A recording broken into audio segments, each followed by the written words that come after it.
Үйдегі сыйқыр болбаса, үйдүн сыйқырланганын белгилерин билгиңер келсе. Айтып берем, кызыктуу маек.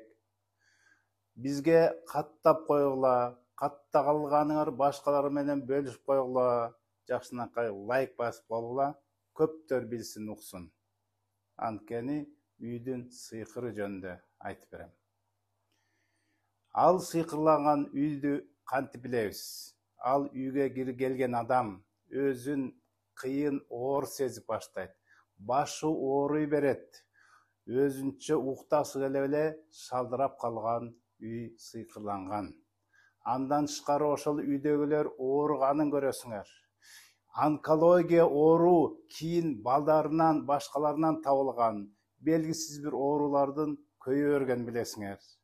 Өзгөчө кайсы бир жатаканасында болгон, кайсы бир буюмдар ошоякта болсо, ошол үйгө киргенде чарчап, желкесин басып, оор сезип калып, жана ошол үйгө кайсы бир бөлмөгө жатканда басырга эле баса берет дегендерди уксаңар, ошол сыйкырдан. Дагы ушу сыйкырланган үйдөн чыр-чатактар көп чыгат. Уруш, кырылыш, балдарынын чыркырап ыйлай бергени, жакшы уктабай калганы. Ал дом ыдырап баштайт. Бузулуп, кайсы бир буюмдар кыймылдагансып, сынып, мындайча айтканда, ал үйдө кайсы бир ным болбой турган жерде нымдуулук болуп, өзгөрүлүп баштаганын сыйкырдын белгиси. Жана ал үйдөн керек болсо, бул сатууга келгенде чыр-чатак болуп эле, ал үйдү бөлүшө албай эле ар ким талашканын байкайсыңар. Ал үйдө керек болсо өрт чыгып кетет.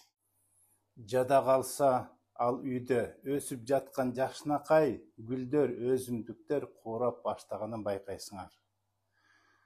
Ар кандай курт кумурскалары пайда болот. Чымын-чиркей, көз көрбөгөн, илгери билбеген кандайдыр бир жан жаныбарлардын байкаганы. Деги эле ал үйдө чыр-чатактан дагы тышкары басырып басып, деги эле иш оңолбой, ушул үйдөн деги жакшылыкты көрбөдүк дегендерди айткандарды угасыңар. Суроолор көп пайда болгондур. Мына мен айтып берген нерсени чечсе болот. Ошонун чечими бар. Ошон үчүн интегративдик Сеннамед деген клиникасы иштейт. Бизге келсеңер сурооңарга, мынакей чалгыла молдолор, мыкты молдолор ушул проблемадан, ушул маселеден кантип чыгышты үйрөтөт. Ассаламу алейкум.